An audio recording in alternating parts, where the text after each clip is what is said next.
For today 18. So I can all of you confirm whether I'm audible clearly and visible so that we can carry on with the session? Thank you for confirming. So let's chant the Mangla Charan. Om Ajnanatimirandhasya Jnananjanashalakaya Chakshurunmilitam Yena Tasmai Shri Guruve Namaha Shri Chaitanya Manobhishtam Stapitam Yena Bhutale Swayam Rupa Kadamayam Dadati Swapadantikam Vandeham Shri Guru Shri Utapadakamlam Shri Guru Vaishnavamscha Shri Rupam Sagrajatam Sahagana Raghunathanvitam Tam Sajivam Sadvaitam Savadutam Parijana Sahitam Krishna Chaitanya Devam Shri Radha Krishna Padam Sahagana Lalita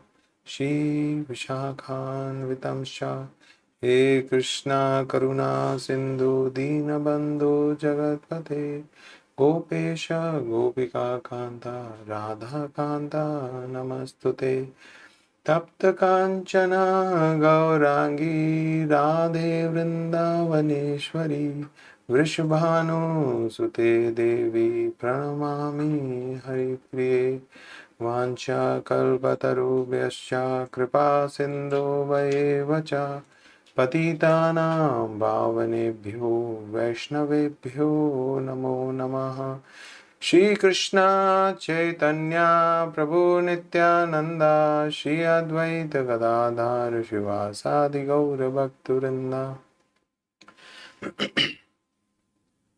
Hare Krishna Krishna Krishna Hare Hare Hare Rama Rama Rama Hare Hare Nama Om Vishnu Padaya Krishna Prishthaya Bhutale Srimade Bhakti Vedanta Swami Niti Namine Namaste Saraswate Deve Gauravani Pracharine Nirvishesha Shunyavadi Paschatya Deshatarine Mukam karoti vachalam pangum langayate girim yat kripa tamaham vande Shri Guru Dinataranam Paramanand Madhavam Shri Chaitanya Ishwaram.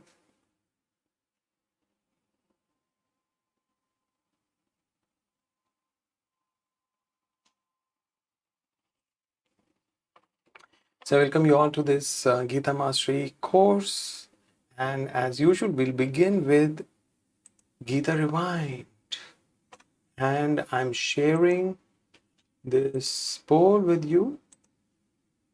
Okay.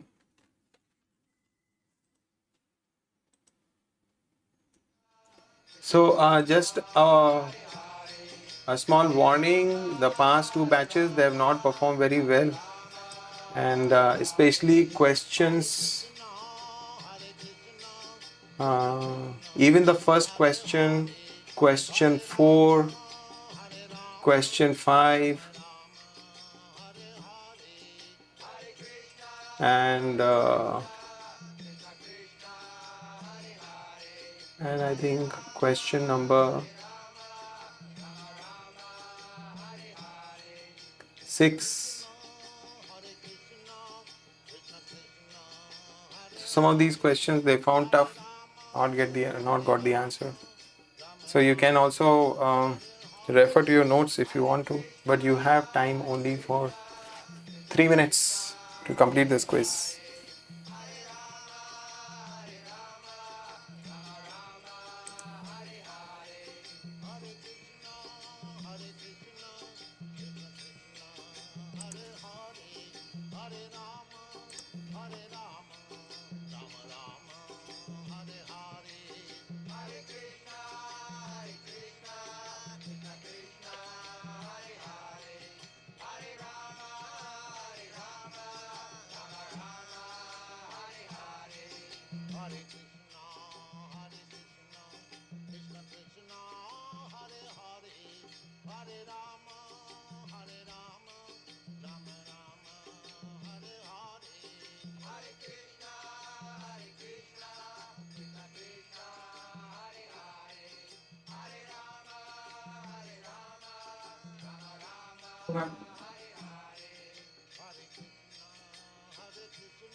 So after you complete the quiz, kindly mark your attendance.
So there's another 30 seconds. Try to complete.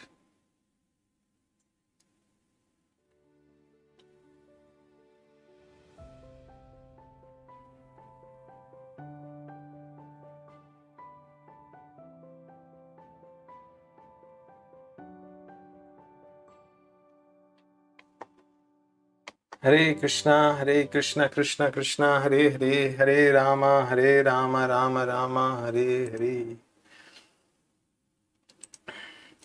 So I'm sharing the results with all of you, and I think at least some of you need to go back and revisit that section and see the notes carefully, read the verses carefully, because we have not got all correct answers.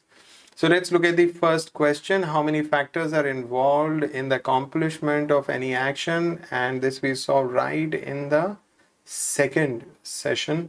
Second section we saw this, the verse number 14. And the correct answer is 5.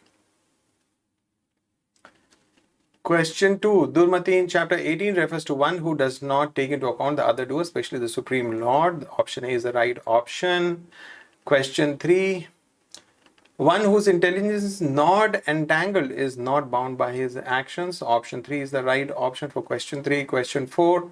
What are the three aspects involved in performing the action? The first option is the right option. Many of you got it right. That's encouraging. Okay, now this one. Worker in the mode of ignorance is greedy, envious, and impure. The answer is actually false. Because these are the worker in mode of passion. The passionate person is very greedy, he is envious of others, and he is impure.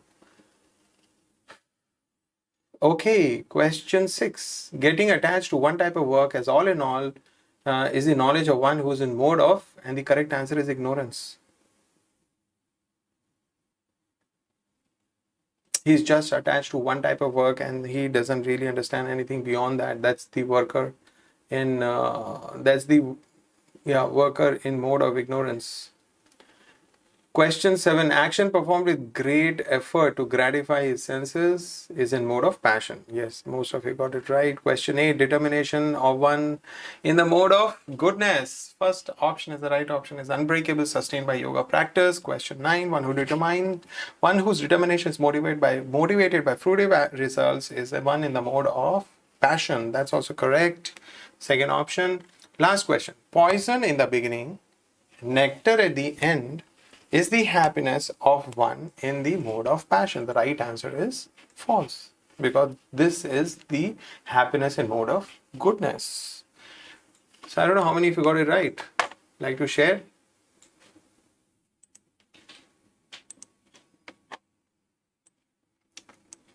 Okay. 8 out of 10. Okay, pretty good. This quiz was tough. So 8 out of 10. Okay, many of you got it 8. Sai Suman got 10 out of 10. Yay! Swaminathan says yes. So I don't know whether he got all correct. Rupa got 8 out of 10. That's very nice. Okay. Others do not prefer to share. So that's okay if you don't want to share, but okay. Uttara Sundar 9 out of 10. So good. Yeah. You know, if you got many wrong, no problem. Please go back and revisit this section. There's a lot of detail actually in the section that we did last week. A lot of details are there. We may not be able to capture all that detail in one sitting. So go back and rework, right? It will happen. Okay, some of you got 6 and 7. That's pretty okay. Need to study 3 modes better, more better. Yes, you're right.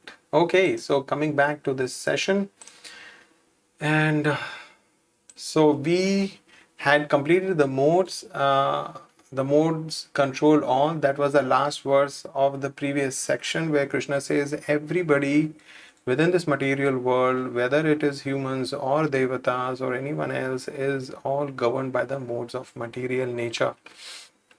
So now the point is that if everybody is covered by the modes, so how is it possible to get out of those modes? Because modes are binding. We'll continue to be in the cycle of birth and death.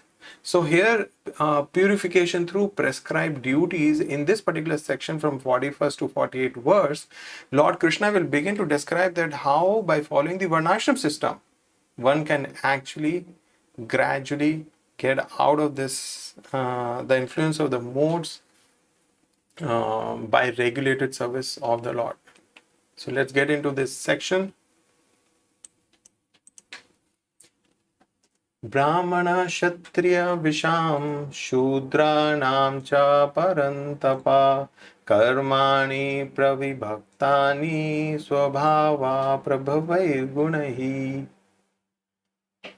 Brahmana, Kshatriya, Vaishyas and Shudras are distinguished by the qualities born of their own natures in accordance with the material modes, or chastiser of the enemy.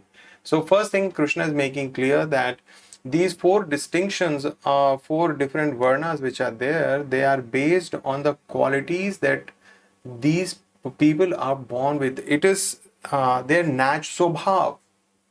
It is the qualities that they naturally have. And of course, these are governed by they are under the influence of the modes. They're in accordance with the modes. So the Brahmanas are influenced by certain qualities. They have their swabhav, which has certain qualities. Similarly, Kshatriyas, Vaishyas, and Shudras. And now Krishna will get into some amount of detail. Shamodamastapa shaucham shantirarjavam evacha jnanam vijnanam astikyam brahma karma swabhavajam. So here Krishna is mentioning the natural qualities by which the Brahmanas work. And then he will talk about the Kshatriyas, and then he'll talk about the Vaishyas and the Shudras. Peacefulness. Shamo, damas, tapaha, shaucham. So these are the qualities. So shama, shamo, or peacefulness. Now we do need to understand. So how this person is naturally he is peaceful. Why? Because his mind is controlled. So when the mind is controlled, it is not giving trouble.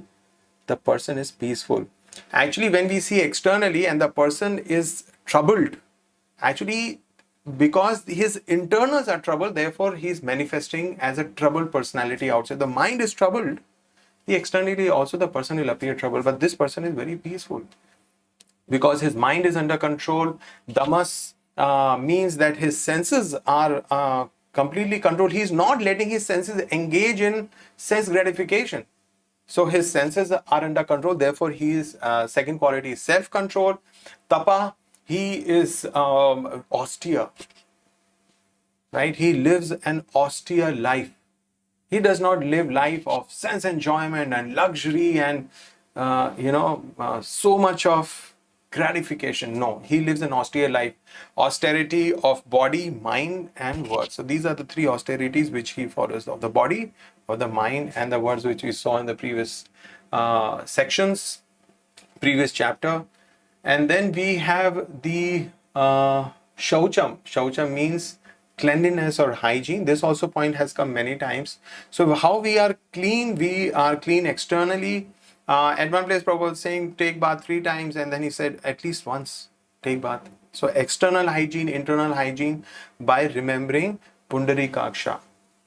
Om apavitra pavitro va sarva vastam gato apivaha yaha smarit Pundarikaksham. So by remembering Krishna, sabhaya abhyantara shuchihi. We become externally and internally clean by remembering the Supreme Lord.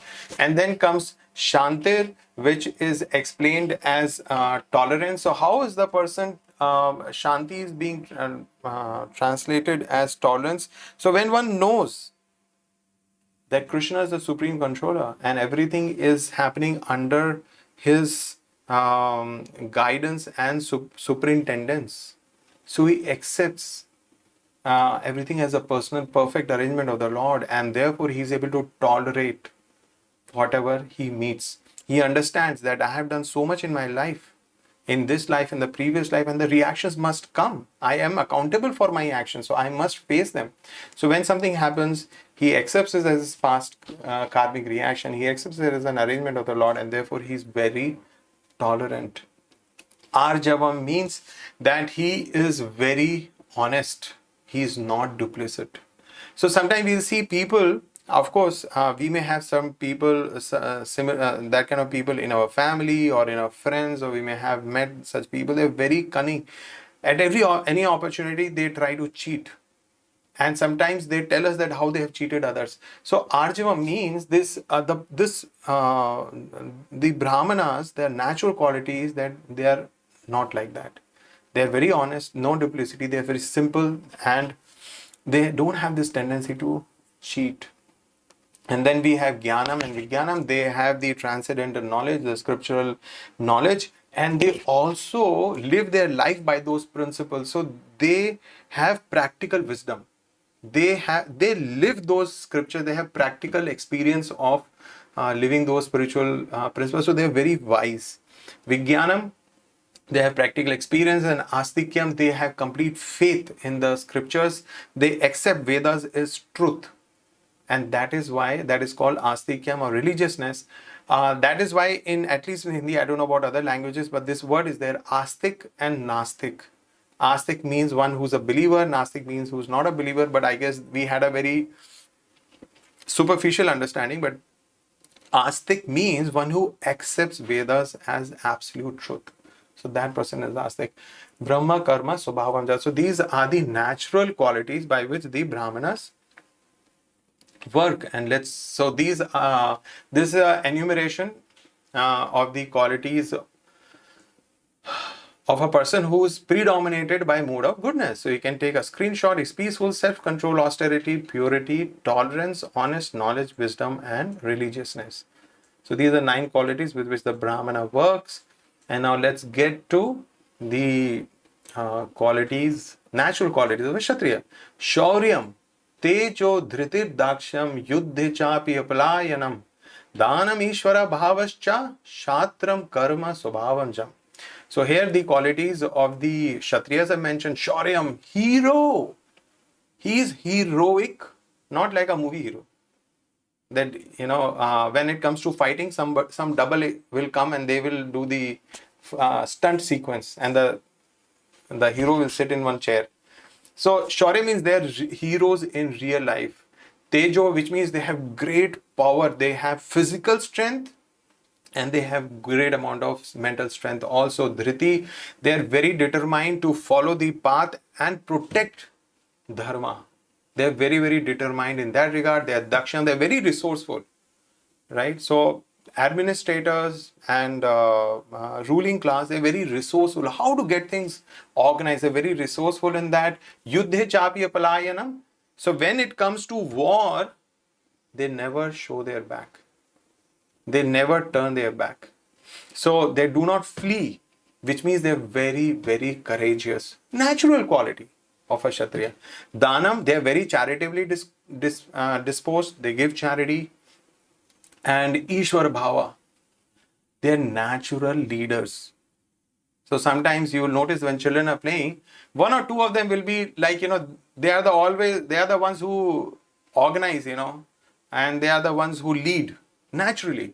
Nobody tells them. So there's this question even in management circles, whether leaders are made or leaders are born.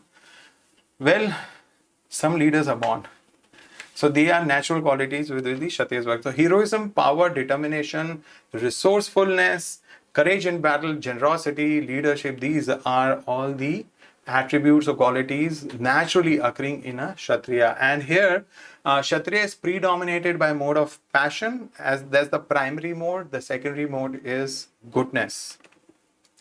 Next, in this verse, we'll be talking about the Vaishyas and the Shudras. Vaishyas are predominated by the mode of, again, passion, but the secondary mode is not goodness, but it is ignorance.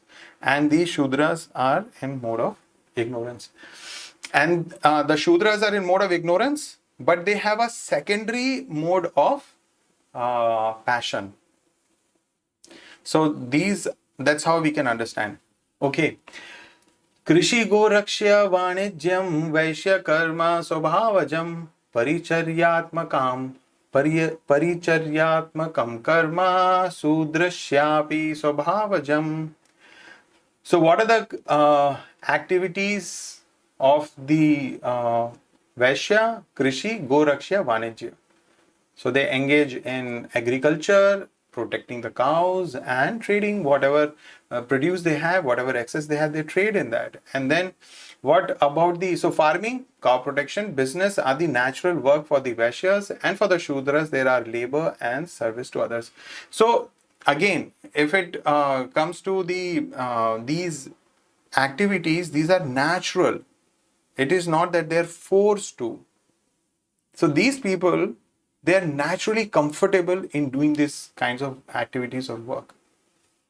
So here we see the 3 qualities of Vaishya. So Vaishyas are predominated by mode of passion with ignorance as secondary mode. So they do farming, they are engaged in cow protection, and we also understand, actually most of us have moved so much away from village life that we cannot understand the dynamics. But if you ask your parents or your grandparents if they are around and if they have village background, they will tell you that cow protection and farming is such an integrated lifestyle.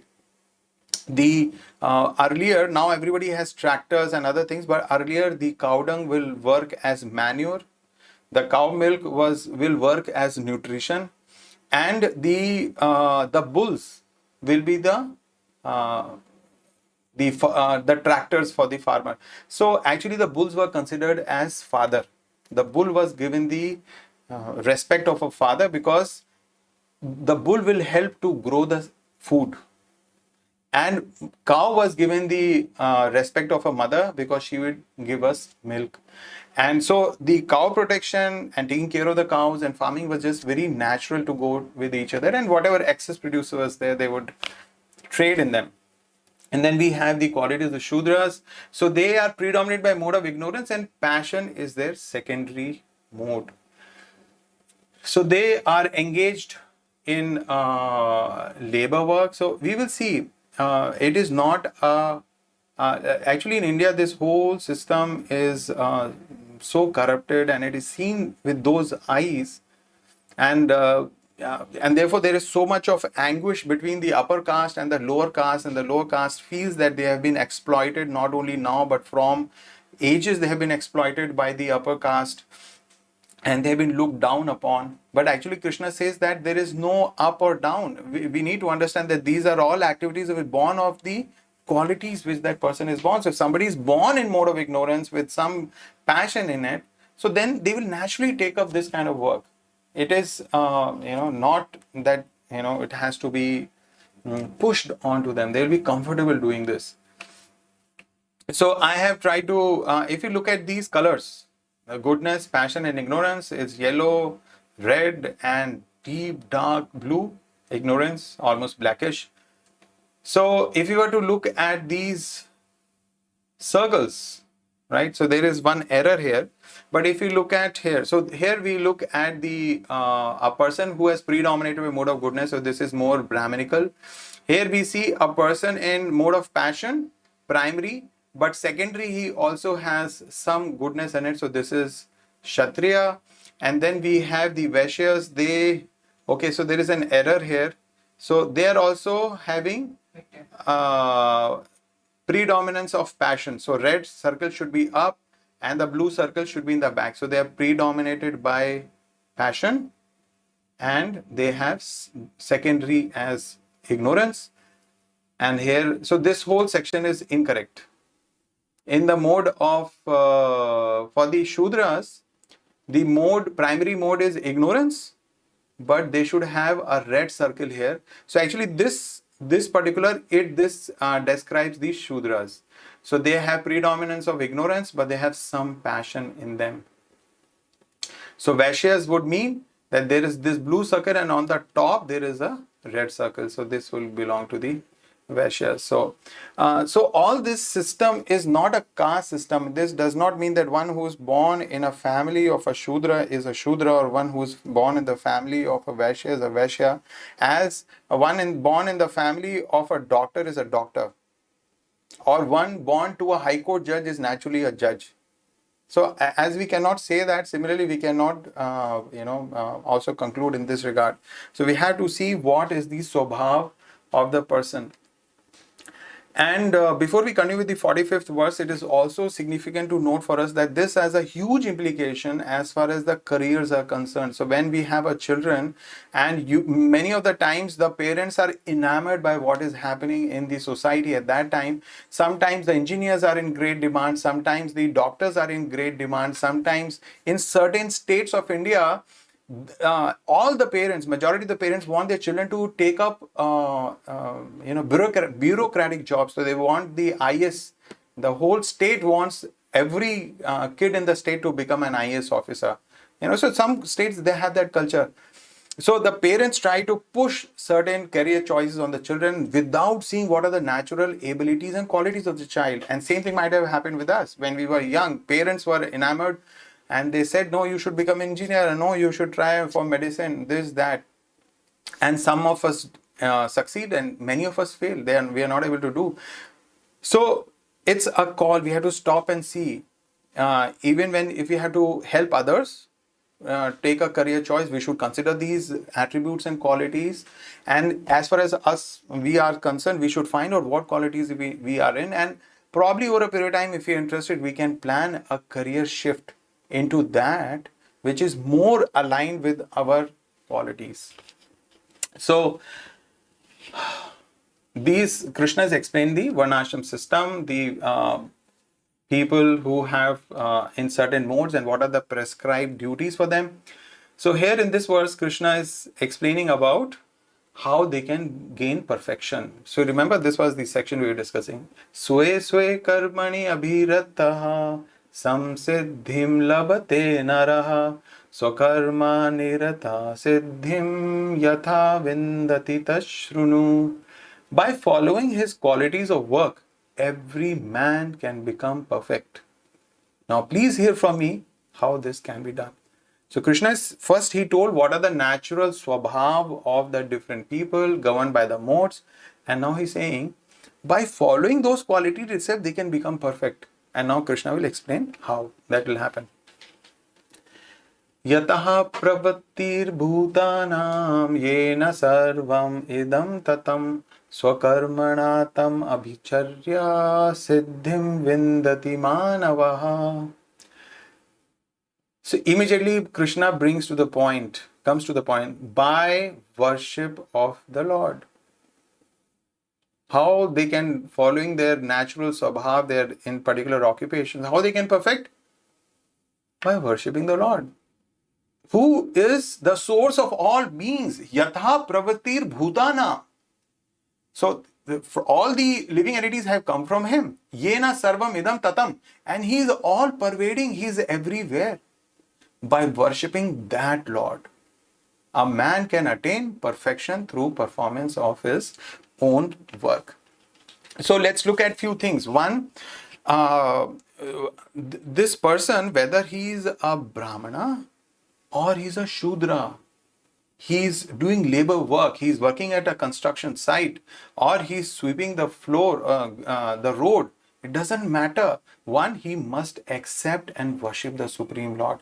He must accept him that, yes, you, Lord, all the living entities have come from you. You are the Supreme Father. We are all a part and parcel of you. And then you are all pervading. You are situated everywhere. You are in me, my heart. You are in the heart of the other being as well. So this is one thing that they need to understand. And when it comes to their own occupation, what they need to do? They need to understand that how can I change my occupation into a form of worship. So one is direct worship of the Lord, and also how to modify my occupation into worship. So like people have this concept of work is worship. So Krishna is explaining what actually that means. So what it is, that one, all the activities, whether it's of a person in goodness or passion or ignorance, whether it is Brahmana, Vaishya, Kshatriya, Vaishya or Shudra, all these activities are also come from the Lord. Lord only is defining. So all these occupations have come from the Lord. And I am engaged in these activities by the grace of the Lord. Lord has engaged me. So I am a mixture of ignorance and passion. Okay. So this is more suitable for me. This is more natural to me. So Lord has engaged me in these duties. And I mentally offer, Lord, by this activity that I am doing, by this sweeping the ground that I am doing, by taking care of the cows, by ruling this country, by learning scriptures, Lord, I pray that you be satisfied by this work. So this is how the people in different varnas, they can perfect themselves. And whatever result they get, they engage it in Krishna's worship. So that is how they can perfect themselves. So how can anyone become perfect? So we need to understand that Varnashram system is not a limitation. It is that only the Brahmanas are the privileged class, others are useless. No. Everyone has this opportunity. Everyone can become perfect.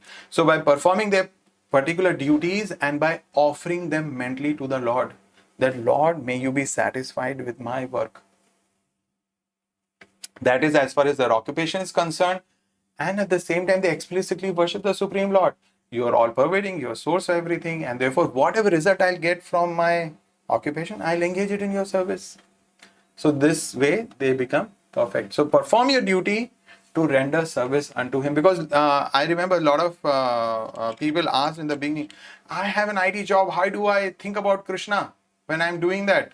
Or, I had this job, I had that job. When I'm sitting here in the class, I can think of Krishna. When I'm chanting, little bit I can think of Krishna. When I go to temple, I can think of Krishna. But when I do go for my job, I'm not able to do that.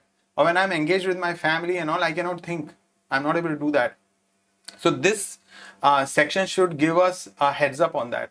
So perform your duty to render service unto him, senses to be engaged in the service of Rishikesh, the master of the senses. So we need to offer that, Lord, may you be satisfied with this work. Because we are the soul, we have this body has to be maintained. Something has to be done for that, which is not sinful and which is accordance with our Swabhav. And that we should offer it to the Lord. Shriyan swadharmo viguna paradharma swa anushtitat swabhava niyatam karma kurvan napnoti kilvisham. Now here is another instruction regarding the same. It is better to engage in one's own occupation even though one may perform it imperfectly, than to accept another's occupation and perform it perfectly. Duties prescribed according to one's nature are never affected by sinful reactions. So if I'm I have certain tendencies. So Swabhav means tendencies, talents. Everyone is born with a unique, with certain type of talents, and those, according to those talents, they should choose their occupation. So this is what Krishna is saying. Don't try to choose some other occupation which does not match with your gunas, which is not your Swabhava. Don't do that. Even if you think you can do that perfectly, still don't do. You do what is according to your qualities, what is according to your Swabhav. Even if what you do, it has some imperfections. Like Krishna is telling this to Arjuna, see, you are Kshatriya. Predominance of mode of passion, with of course secondary mode is goodness. But you are a Kshatriya. Sooner or later you will fight. Sooner or later you will go to war. So you better perform your duty rather because Arjuna gave the option that I'll go for begging. I leave this and I go for begging. So Krishna told, no, you don't do that. Don't try to do somebody else's duty perfectly, and even if your duty has imperfection or faults, because he had to fight a war in which most likely his grandfather, his teachers, his friends and family would be killed. So even if those flaws are there, still one should do his duty. So this is what Krishna is instructing here, that stick to one's prescribed duty depending on our Swabhav. Right? Why? Because we will be free from sinful reaction. So even if there are imperfections in the activity which is according to my Swabhav, if it is having some faults, no problem. Continue doing that. So we will not be affected by sinful reactions. So no work is abominable. No work is abominable if performed in the service of the Supreme Lord. So very nice life lesson. Just like Arjuna decided to work only to serve the supreme cause of the Supreme Lord. So we'll see some later verses here when the chapter 18 is coming to. I think the next section we'll see how Krishna decides, where Arjuna decides, yes, I'll fight. But I'll fight to please you. So this understanding that, oh Lord, may you accept my service. May you be pleased with my service. May you be satisfied with my service. So in that mood, then Arjun decides to fight this Mahabharat war. Sahajam karma kaunteya sadosham api natyajet sarvaramba hi doshena dhumenagnir ivavrataha. Every endeavor is covered by some fault, just as fire is covered by smoke.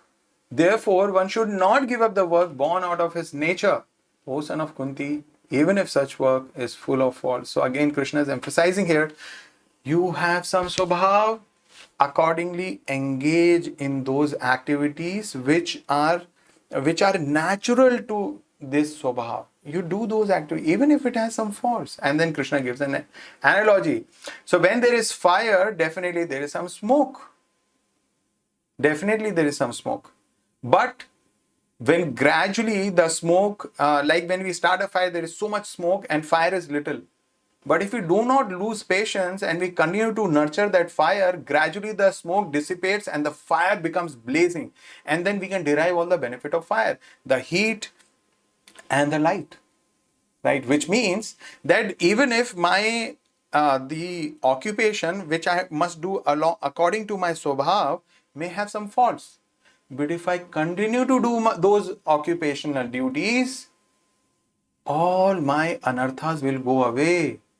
All my the bad things of my heart will go. I'll become purified. So one must stick to his occupational duty at any cost, even if one's duty appears difficult or defective, because it purifies. So irrespective of the varna, one can become perfect if the results of work are connected with devotional service. So he has that mood while working, by doing that activity, and when he gets the results, he engages in Krishna's service. So you see that how this system is complete. So we'll go to this next section, which talks about the confidential knowledge. So this, we see that how by following the varnashramic duties, one becomes purified, and then one tends to go to a higher level. One gains this knowledge that Lord, you are there. I am not this body, I am spirit, soul, and the purpose of my life is to connect with you. So he gains this knowledge and he moves forward as a jnani. Then he may accept sannyas, and then he may gain perfection. And Krishna says here in this particular section that from that perfection, then one takes up devotional service if he has association with devotees. So let's look at these verses. So three transitions are described here. Reaction, we start from the bottom, verse 49, reaction free work through Gyan Yoga. Right? So, the person is doing his duty, offering it to the Lord, engaging the result in the service of the Lord, he is getting purified. Right? And then he comes to this platform of reaction free work through Gyan Yoga, and then he moves forward, he reaches the Brahman platform. So we'll see the verses, I think 51, 52, 53 is the process, how one achieves the liberation. This person, Jnani, he takes sannyas and achieves moksha, which is described in the 54th verse, and how from that platform one attains pure devotional service. So these are the transitions that we will explore. Asakta buddhim sarvatra jivatma vigata spraha Naishkarmya siddhim paramam sannyasena One who is self-controlled, asakta buddhi, unattached, and who disregards all material enjoyments, can obtain by practice of renunciation the highest perfect stage of freedom from reaction. So these are the stages with which, or these are the steps with which one can attain the highest perfection of no action, no reaction. Which means he can come to a point where he will not perform any material action, and of course he will not receive any material reaction. So this is how he can reach the perfect stage of renunciation. How? Asakta buddhi sarvatra. So his intelligence is detached from the material objects. The senses and the mind, they perceive different objects in the material world. Like we may see a very nice foodstuff, or we may see a very nice, beautiful person, a man or a woman, or we may see a very wonderful house. So the senses are perceiving the object. It is the intelligence which which may become influenced, and it may say that yes, this is how you can achieve this person, you can achieve this house, or you can do whatever. So here it's mentioned that the intelligence is detached from material objects. Asakta buddhi sarvatra. So this intelligence so fixed up that it does not let the mind and the senses, get disturbed by observing these material objects. His mind is controlled. Jitatma. So Atma refers to Atma also, but here in Atma also refers to mind. So Jitatma means his mind is under control without material desires. Vigata spraha. So by complete renunciation of all activities. So we see that this person has moved through different phases of his life, the Brahmana, Vaishya, Kshatriya, Vaishya, Shudra. And especially the person who's more Brahminical, he'll try to renounce everything and go to the stage of Vanaprastha or to the stage of Sannyas. So real renunciation means that one should always think himself. So we see from a devotional point of view, then everything becomes very practical. Real renunciation means then one should always think himself part and parcel of the Supreme Lord, and therefore think that he has no right to enjoy the results of his work. I am part and parcel of the Lord. The other person is also. All the resources are Lord's energy, and therefore I am doing an activity as part of my duty, and whatever result I'm getting is also Krishna's energy only. Everything belongs to the Lord. So when he thinks like this, then he does not have a desire to enjoy that result. He wants to engage it in Krishna's service. Siddhim prapto yata brahma tathapnoti nibodha me samase naiva kaunteya nishtha jnanasya ya para. O son of Kunti, learn from me how one who has achieved this perfection can attain to the supreme perfectionist stage, Brahman, the stage of highest knowledge, by acting in the way I shall now summarize. So this person who has come to this, whose intelligence is detached from material objects, whose mind is controlled, who is free from material desires, who has come to this amazing platform, Krishna is saying from there, how he can attain impersonal liberation, I will tell you. So now the next three verses, 51, 52, 53, will enumerate the process, how one can attain this perfection of impersonal liberation. So let's look at the process has begun. Being purified by his intelligence. So his buddhya vishuddhya. Being purified of his intelligence, controlling the mind with determination, giving up the objects of sense gratification, being freed from attachment and hatred. So the process has begun. So one, he has knowledge. Based on that, mind is purified. It is no longer craving for so many material desires, no longer attached to material objects. He gets great determination with which he controls the mind. He restrains his senses, and then he becomes free from attachment and hatred. Usually, if we get something which I like, I'll become attached. If I get something which is troublesome, I'll hate. But because his proper knowledge, his mind is controlled, his senses are restrained, he is free from such attachment and hatred. So this is how it's gradually moving. Vivikta sevi lagavashi yata vakaya manasaha dhyana yoga paro nityam vairagyam samupashritaha. One who lives in a secluded place. So what happens, this person is becoming so detached and he wants to progress further. So he understands that if I continue to live in the world and continue to meet with worldly people, I cannot progress on this path of properly renouncing this material. I cannot do that. So he moves away. He moves to a secluded place. Laghav ashi. He eats little. Why?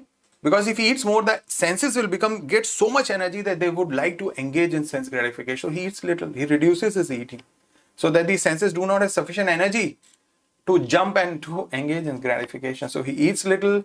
Who controls his body, mind and power of speech. Vake kaya manasa. His speech, his body and his mind is under control. and who's always in trance. So he stays in a secluded place, he eats little, complete control over body, mind and speech, always in trance. So we see that how these all he practices, and he is moving forward to liberation, towards moksha. Ahankaram balam darpam kamam krodam parigraham vimuchya nirmama shanto brahma bhuyaya kalpate. And finally, what is happening? And who is detached? Free from false ego, false strength, false pride, lust, kama, krodam, lust, anger, and acceptance of material things. Free from false proprietorship and peaceful. Such a person is certainly elevated to the position of self-realization. So we notice why such a long list of things are given here.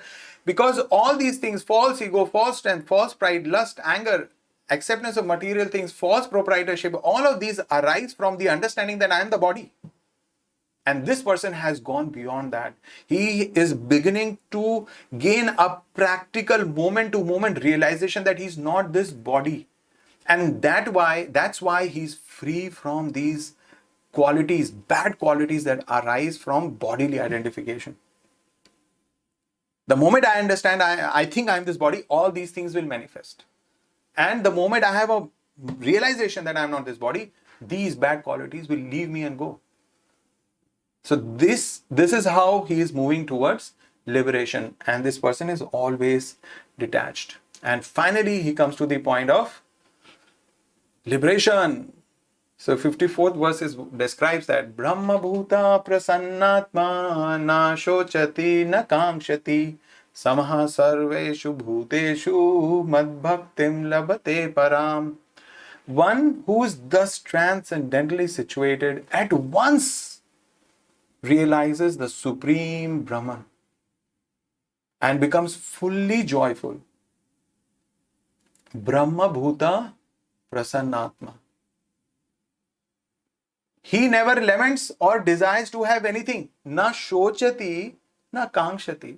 He has no lamentation whatsoever.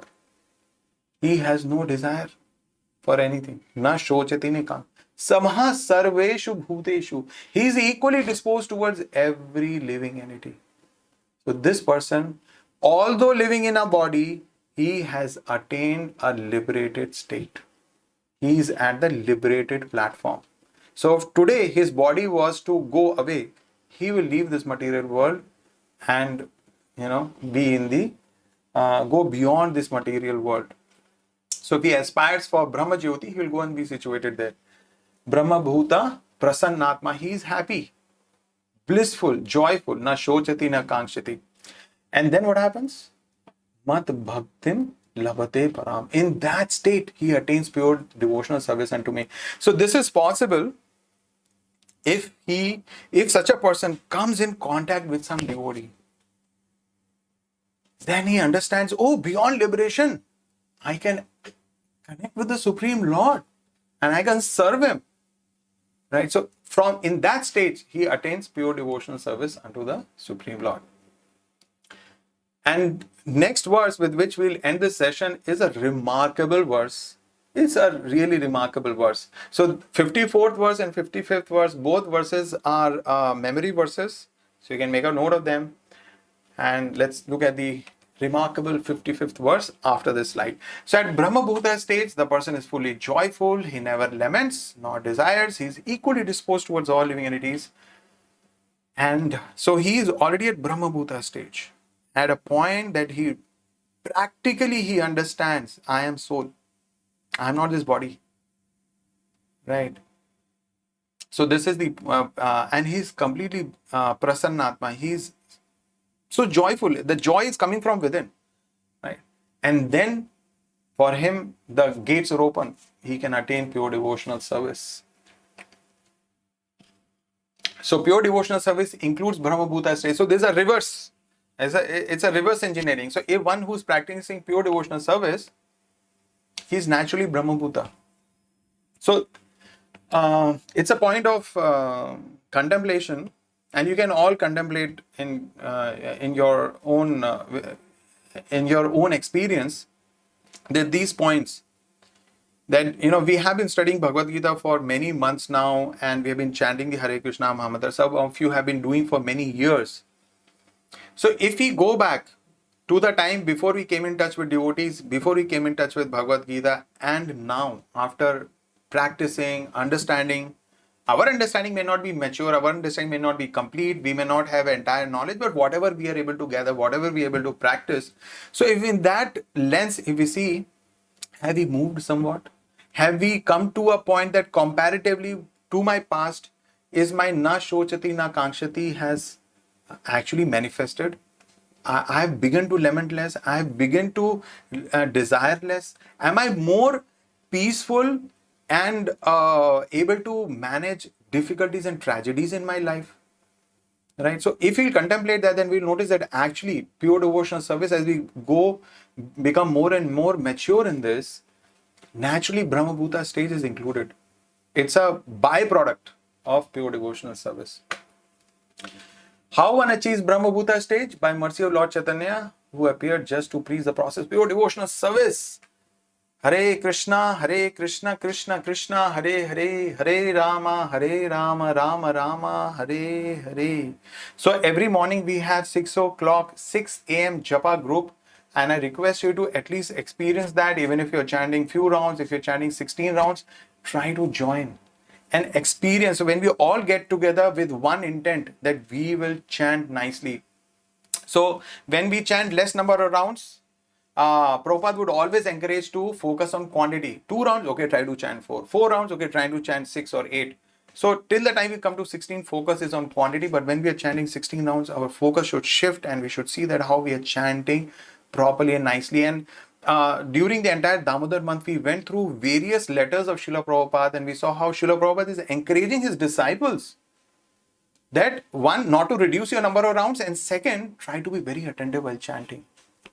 Right? Attentive while chanting means that we chant clearly all the 16 words, 32 syllables, and we hear right from the first Hare till the last Hare. Right? So hear carefully. And then we'll see that gradually it brings about such a sublime change in our consciousness.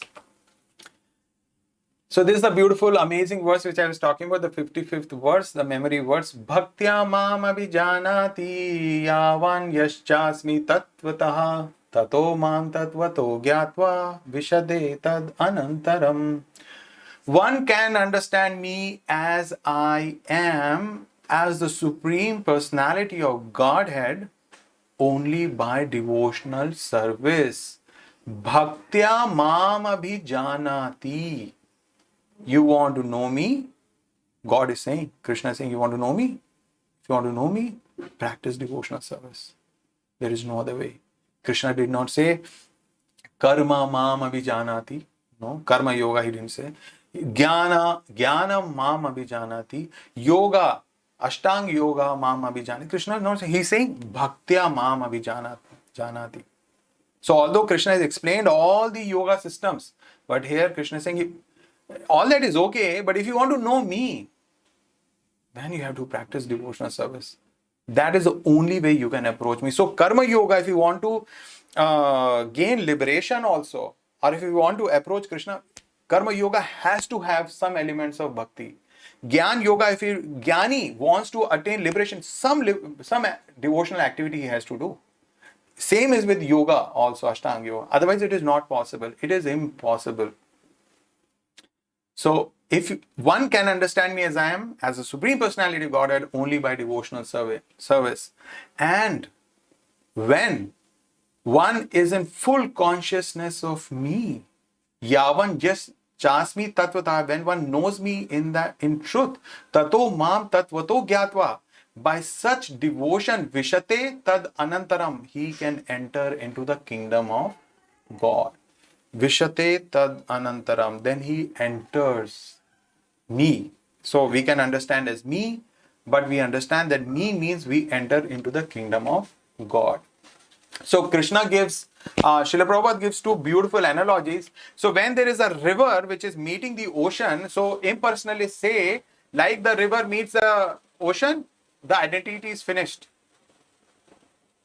But here Krishna is saying, so like the fish which may swim from the river and he may enter the huge ocean. Similarly, the living entity is, when we understand Krishna, when we worship Krishna in devotion, we enter without losing our individuality. We enter into the spiritual world. So this is what Krishna is explaining. So Prabhupada gives the example of fishes. As the fish may come from a river and may enter the ocean. Similarly, we may go from the material world and into the spiritual world. Tad, we enter into spiritual. Or the other example which Krishna gave was of the birds. So these birds, they come flying and they enter the tree. They do not become one with the tree. They still maintain their individual identity. So these two are beautiful examples that Prabhupada has given to understand, because many impersonalists misquote this particular verse. So impersonal thinks, oh, Krishna is saying merge with me.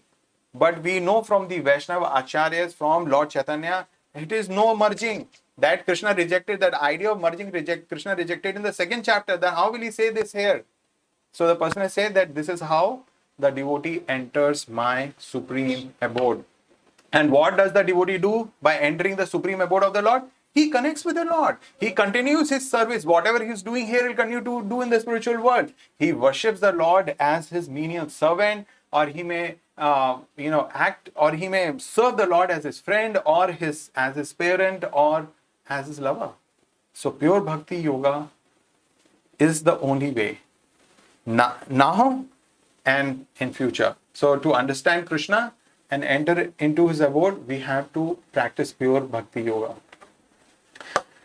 So we must always remember, only way to know Krishna is by pure devotional service performed under the guidance of a pure devotee. Otherwise, who will certify? We cannot self-certify. You cannot say, hey, I become a doctor. Who said, no, I have signed my certificate. So I cannot sign my own certificate. I cannot certify myself. So we have to practice under the guidance of a pure devotee. Then we can actually advance. So thank you very much for joining today and going through this beautiful section of the last chapter. So reading assignment for you for next week is the verses from 56 to 66. These verses are also beautiful. Krishna will present in this section, Krishna will present the essence of Bhagavad Gita. Right? The essence, even if you have not understood any words of Bhagavad Gita, if you understand this section, your life is successful. So thank you very much. Hare Krishna, Krishna Krishna, Hare Hare, Hare Rama, Rama Rama, Hare Hare. Srila Prabhupada ki jai, Bhagavad Gita as it is ki jai, Nidai Gaur Prema.